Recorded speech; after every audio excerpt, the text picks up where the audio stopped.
Where's Stuhan, min Freon, and welcome to yet another video. And that is why I always say go back and read old books and watch older films.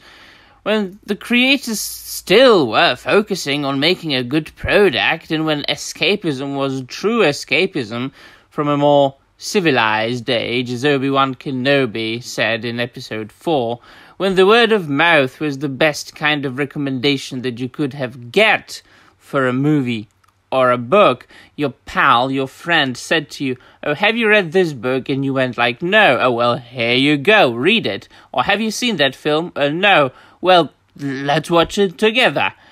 And you went to watch it to the movies, when people actually went to the movies and enjoyed the movies, and you had a good time, you watched a great film, and life moved on. You could focus on the reality again.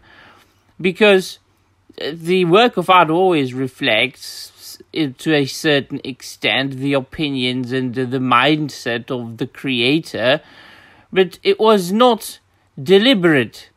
It might have been sometimes, but not in 100% of the cases as it is nowadays. Today's creators and directors and screenwriters and authors, they are really not focusing on creating a good product first and foremost, so they can attract the attention of their potential audience. But really, they are trying to pander to the woke agenda of 2022.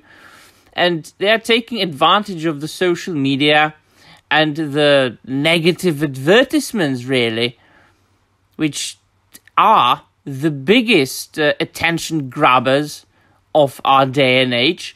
People don't really care about the stories anymore.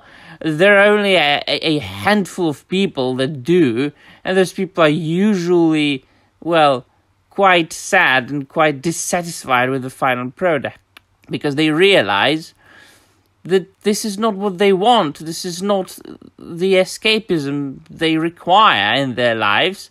This is not that work of art that would honor the source material upon which it was based, or it does not honor the characters that they have loved their entire life. And of course, most people who are excited about these things, about the bowing down to the gods of inclusion, representation, and diversity, are not really those people who are paying for the product. They are the people who are posting Twitter tweets and posts and waiting for retweets and likes. Just look at these things. I mean, who in the world would care about the socio-political agenda of HBO or the showrunners of the House of the Dragon, or bloody Disney, and they're destroying George Lucas's Star Wars legacy? And we shall get to both. So let us first focus on the House of the Dragon and the showrunners of the House of the Dragon. They have said something again. Alright, so the House of the Dragon showrunners reveal Game of Thrones spin-off written with focus on addressing accusations of racism and sexism against original series. I wish they just first and foremost, and throughout the whole production of the series, focused on adapting the novel Fire and Blood, upon which it should be based, that was released in 2018, about the civil war of the House Targaryen and the downfall of the House Targaryen. And I wish they just focused on bringing those pages into the big screen or small screen and pleasing all the readers, all the fans, and all the new fans of the franchise that will watch that show, because that will generate the biggest income, of course. But no. According to the showrunners for HBO's House of the Dragon, the first season of the upcoming Game of Thrones spin-off was written with the intent of using its production as an outlet to address the accusations of sexism and racism leveled against the original series. All the films and TV shows and books today are just used as an outlet for the creators or the companies' agendas and socio-political opinions. The co-showrunning team of Miguel Sapochnik and Ryan Condal provided insight into the writing process behind House of the Dragon during a recent two-part interview given to The Hollywood Reporter in promotion of the series' quickly approaching August debut. Following in the telling of an anecdote wherein Condal allegedly rejected Sapochnik's suggestion to change some characters' names in order to facilitate their leap to the small screen, recalled a less than believable effort to frame House of the Dragon as faithful adaptation of the series creator George R. R. Martin's original source material. The former provided details on the pair's mindset in approaching the world of Game of Thrones. "I've been a fan of these books for 20 years, claimed Condal. As a fan of Game of Thrones, I watched the pilot the night it aired and on HBO and every episode after. You can't follow Thrones, it's the Beatles. It was very big at the time, before they messed up the ending. I'm setting out as a fan to make the thing I want to see, and I'm happy with what we've achieved," he added. "The Targaryens are like the Jedi in Star Wars. We heard about this time where they were plentiful and powerful and always wanted to see that, and now you get to. And unfortunately, you're probably going to mess it up. But not as much as J.D. Payne and Patrick McKay are going to mess up the Rings of Power." Turning to the subject of the series' specific diversity and inclusion efforts, and I have covered this in one of my previous videos, that they said, the showrunners, that they specifically and deliberately race-swapped the House of Valerians just to avoid putting more white people on the screen. Now, what do you want to say to that? The two then revealed that midway through the development of House of the Dragon's first season, the two realized that they were unwittingly centering its story around the theme of how, as put by THR, the patriarchy would rather destroy itself than see a woman on the throne. That's another thing. What is this sudden notion with a patriarchy? There isn't any bloody patriarchy in culture anymore. The culture, entertainment has become very much matriarchal at this point. Everything's about the strong female protagonist. Elaborating on this realization, Sapochnik stated, "It wasn't something where we said, we must make the show about this, but rather it's something where we realized that what we had in front of us. I wish you had not realized it, and I'm sure that it was still a little bit different, that you are doing it for the clout, that you are doing it because it's required from you, but, in 2022, never mind." In an example of this theme, THR highlighted the production detail brought to light by Alicent Hightower, actress Olivia Cook. There are times when Rhaenyra Targaryen actor Emma Darcy is on one stage and I'm on the other, and we're both surrounded by male characters being idiotic, she asserted.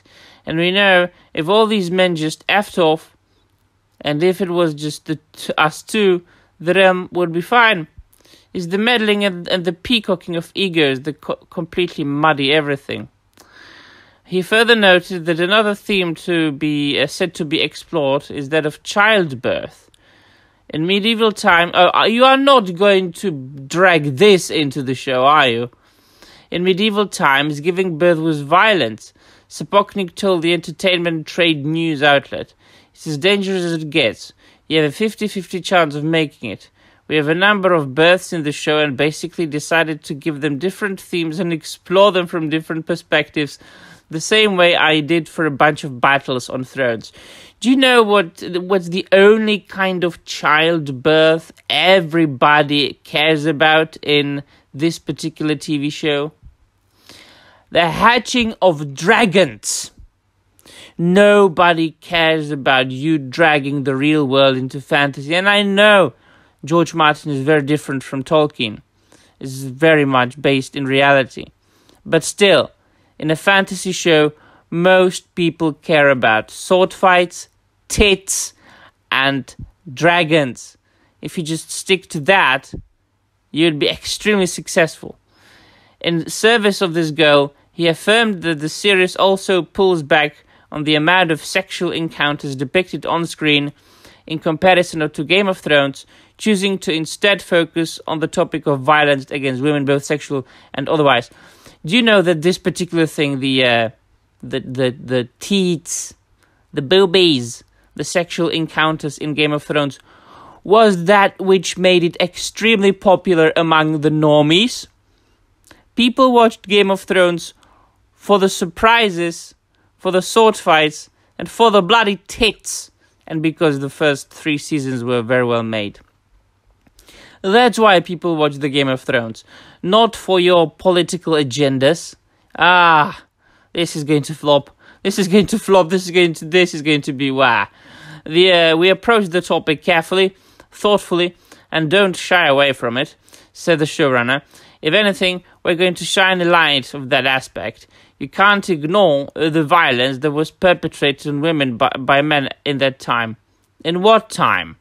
In the time of the Targaryens, in a fantasy story of bloody sod off. It shouldn't be downplayed and it shouldn't be glorified. You simp. Moving to address their goal of adding racial diversity to the known world of Martin's series, Kundal confirmed that the two knew from the outset that we wanted to change that conversation, defending his casting decisions, most notably those which led to the race swapping of House Velaryon, by arguing that the world changed a lot between 2011 and 2021. Yes, it has got 3,000% worse, and so did what audiences expect to see on camera. The conversations Miguel and I had were, how do we create a diverse cast for House of the Dragon, but still do it in a way that feels organic to the world and doesn't feel like pandering or tokenism? Well, too late, son, because the world of George R.R. Martin is always diverse as it is. So trying to make it even more diverse is absolutely crazy and nonsensical, he said.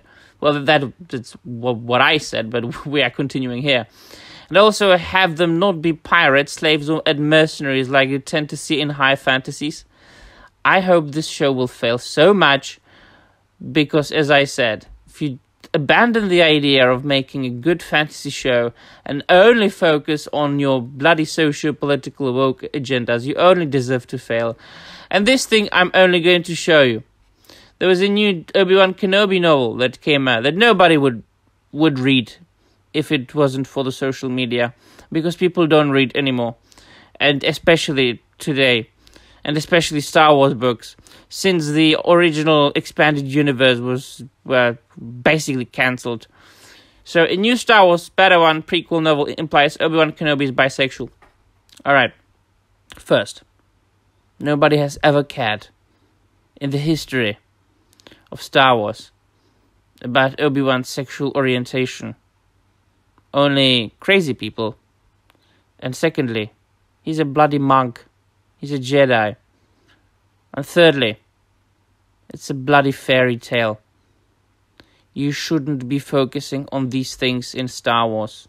Once again, focus on lightsabers, on aliens, on spaceships, on adventure, and you will succeed. But no, since the Disney and HBO and Amazon and all the huge corporations have become totally and utterly corrupt, and they only deserve to fall and fail, which they won't, because people will always consume and buy their product. So they will thrive instead of failing. And let me know in the comments down below what you think about all these crazy things.